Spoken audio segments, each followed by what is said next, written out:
Bonjour, aujourd'hui nous allons réaliser, comme je vous ai promis la dernière fois, le deuxième bloc du programme Color Builders pour l'année 2022. Donc on va faire la Rafflesia, la fleur qui correspond au mois de février. Il s'agit de ce patron-là et cette boîte-là que vous avez déjà certainement reçu à l'heure qu'il est, puisqu'on est déjà au mois de mars. Alors, pour ne pas reprendre ce que j'ai montré déjà dans la première vidéo avec le frangipanier, j'ai déjà imprimé mes gabarits renversés, comme je vous ai dit, et je les ai transcrits sur le côté papier du Heat and Bond. J'ai aussi préparé mes tissus et les instructions, mais pour commencer, je vais juste séparer mes formes et je vais couper un peu large autour de leur contour pour après les coller sur les tissus correspondants. J'ai rangé tous mes gabarits par ordre alphabétique et par ordre de leur numéro. Alors j'ai des gabarits du 1A qui correspondra au milieu de la fleur.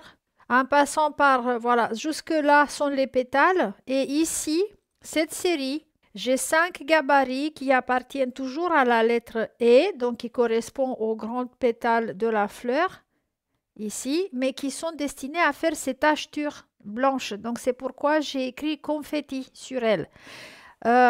J'ai gardé dans ce sens-là de la dernière fois, je pense que je vous ai dit de garder bien les restes de tissu blanc du frangipanier.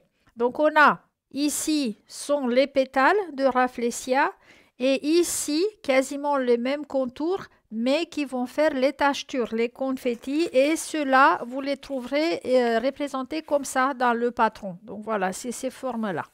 Alors maintenant, je vais faire correspondre chaque gabarit à son tissu. Et je vais coller par repassage, vous savez déjà. Donc, je prends le numéro 1A et je vais lui mettre soit de l'orange, soit j'ai trouvé dans mes chutes aussi un jaune avec des tachetures blanches pour faire le milieu. Après, pour le 2B, c'est un rouge qu'il me faut. Donc, j'ai ici plusieurs rouges de mon stock. Voilà. Après, pour le 3C, un rouge plus foncé. Et puis, j'ai fait une trouvaille dans mes chutes pour le pour le 4D. J'ai déjà un tissu rouge qui est acheté, donc qui a déjà des petits pois. Et je vais l'utiliser pour faire cette partie de la fleur. Et après, un de ces rouges-là pour faire les pétales et. Donc pour l'instant, je vais commencer à repasser chaque gabarit sur son tissu correspondant.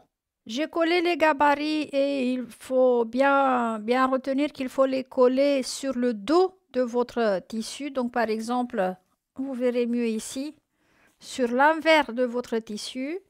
Et c'est maintenant que je vais aller découper sur le contour de chaque gabarit comme ça. Donc là, je vais préparer mes pièces de cette manière-là. Alors, je n'ai pas encore collé le blanc sur les confettis parce que j'en ai plein reste de blanc du frangipanier. Je vais utiliser d'abord ça et après, si jamais pour une pétale, j'ai pas assez de blanc, là, je vais voir laquelle et je vais la coller sur du blanc à la fin. Donc, du coup, pour le moment, je vais découper toutes mes formes comme ça. Et après, je vais vous montrer à quoi j'ai pensé pour faire les tachetures, donc les taches blanches sur les pétales extérieurs. Mes pétales sont prêtes, donc il y a à l'endroit le tissu, à l'envers, j'ai découpé, donc il y a encore le Heat and Bond. Et je vous ai dit que j'avais pensé à un truc pour les tachetures, donc j'ai essayé de faire avec une perforatrice, vu que j'avais un côté papier, ça marche pas, ça déchire le tissu. Donc du coup, ce que je vais faire pour pas découper des milliers de formes comme ça au ciseau, je vais les hacher finement avec mon cutter. Et je coupe vraiment au hasard. L'important est d'avoir des petits morceaux que après je peux facilement attacher à mes pétales. Je ne suis pas spécialement une direction ou une règle ou une formule pour couper. Je coupe au hasard.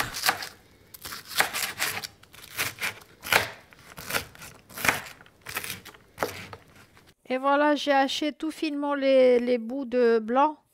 Et il est impossible de ne pas trouver ici de quoi t'acheter quelques pétales. Donc voilà. Maintenant, on va passer à l'assemblage. Tout d'abord, je prends mon carré avec le tissu de fond. Je le plie en quatre et je vais repasser. Il est très important de trouver le centre, sinon votre appliqué sera décentré et c'est moche.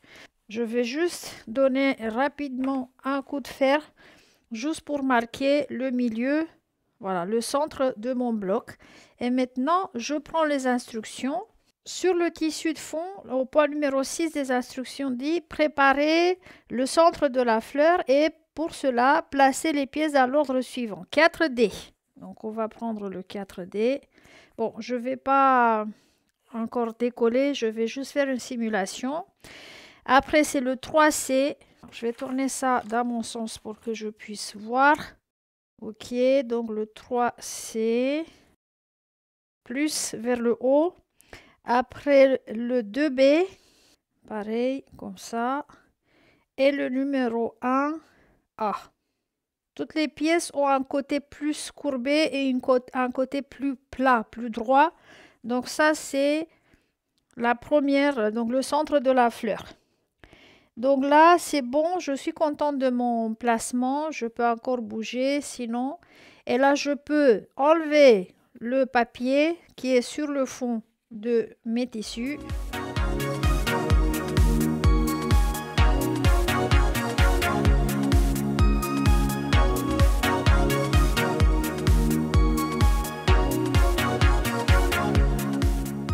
Maintenant qu'on a terminé le centre, ils disent de placer les pétales qui sont tout autour et commencer par la numéro 6 et... Alors, 6 et qui doit venir... Attends, je prends ça, ce diagramme-là, il est plus facile à suivre. Donc, le 6D est ici. Et il doit rentrer un peu sous le centre de la fleur. Voilà. Après, le 8, c'est à l'opposé du 6 et aussi, elle doit rentrer un peu sous le centre de la fleur. Après, le 7, le numéro 7 est entre les deux ici et elle couvre un peu les autres. Après, on a le numéro 9. Le numéro 9, il vient se mettre ici. Alors, cette pétale-là, elle va rentrer sous le centre, mais elle va couvrir un peu celle de sa gauche, qui est le numéro 8. Et enfin, la numéro 5, qui va aller sous le centre un peu, voilà, et en couvrant ses voisines. Et voilà. Maintenant, je peux fixer en place ma fleur avec le fer. Et comme je vous ai toujours dit, juste pression. On ne bouge pas le fer à droite à gauche sur un appliqué. On met le fer sur place et on attend 10 secondes avant de le déplacer pour coller le segment suivant. Voilà ma fleur et j'ai décidé de consolider d'abord avec le zigzag tout autour de chaque élément avant de mettre les tachetures. Et comme d'habitude, je vais commencer par les bords qui sont plus en profondeur, donc en dessous des autres couches. Et donc, je vais commencer par cette pétale-là, et puis celle-ci, celle-ci et celle-ci. Alors, on va aller à la machine à coudre. Je vais faire un point zigzag assez court et serré.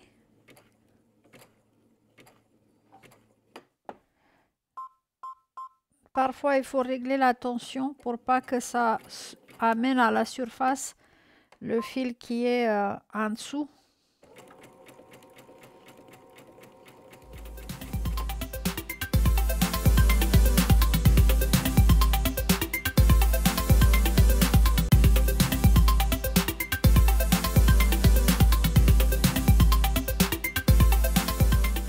Je suis arrivée à poser mes tachetures. J'ai fait déjà une pétale pour que vous puissiez voir de quoi ça a l'air. J'ai commencé une deuxième. Alors, comment je fais?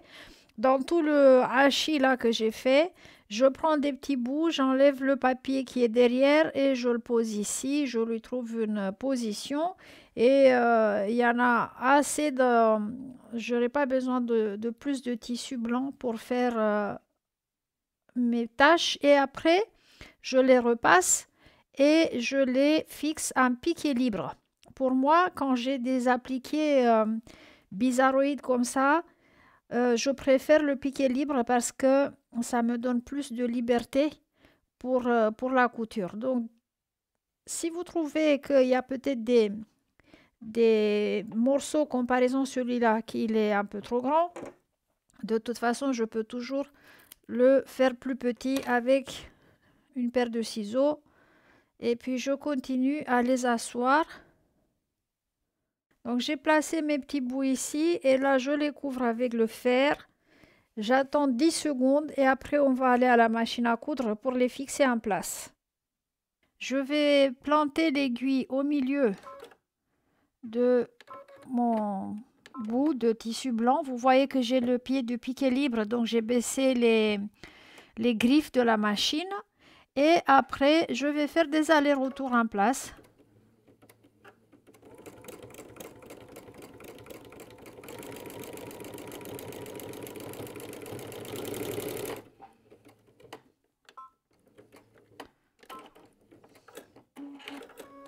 Et voilà, je passe au suivant. Hop. C'est pas grave si le bout va se soulever. Donc si ça arrive, parce que ça m'est arrivé, vous voyez bien. Donc je vais fixer mon bout là qui est récalcitrant avec un objet. Et je vais doucement... Voilà, là il va plus se...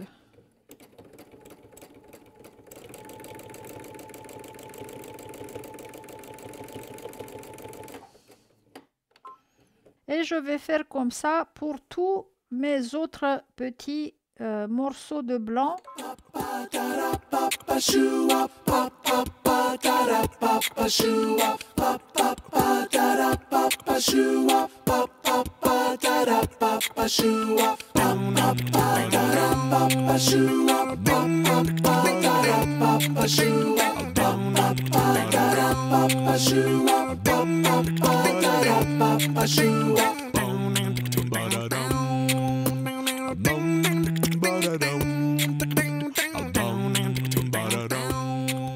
Voilà, c'est fini. Donc, tous les morceaux là qui maintenant peuvent vous paraître grands et qui laissent encore sortir des fils, c'est normal.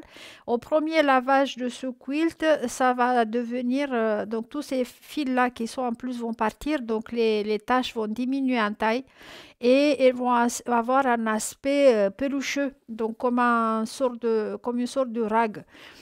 Donc c'est voulu, c'est intentionnel a priori dans le patron. Moi j'aime bien comme c'est sorti et je suis sûre qu'après le lavage ça va donner un effet de relief encore plus à ce pétale-là. J'espère que cette vidéo vous a aidé, vous a inspiré pour faire le deuxième blog de Color Builders. Flora cette année, ça s'appelle l'abonnement qui est dédié aux fleurs, aux plantes en voie de disparition. Rafflesia n'est pas une fleur particulièrement odorante dans le bon sens. Voilà, elle a une puanteur de cadavre, c'est son mécanisme de défense apparemment, mais elle est très belle et très grande dans l'aspect esthétique est quand même exceptionnel. La prochaine fois, nous allons faire le bloc du mois de mars qui est dédié à un arbre qui apparemment se déplace. Bon, figurez-vous, vous allez voir son histoire au moment où le patron vous sera expédié. Merci et à bientôt.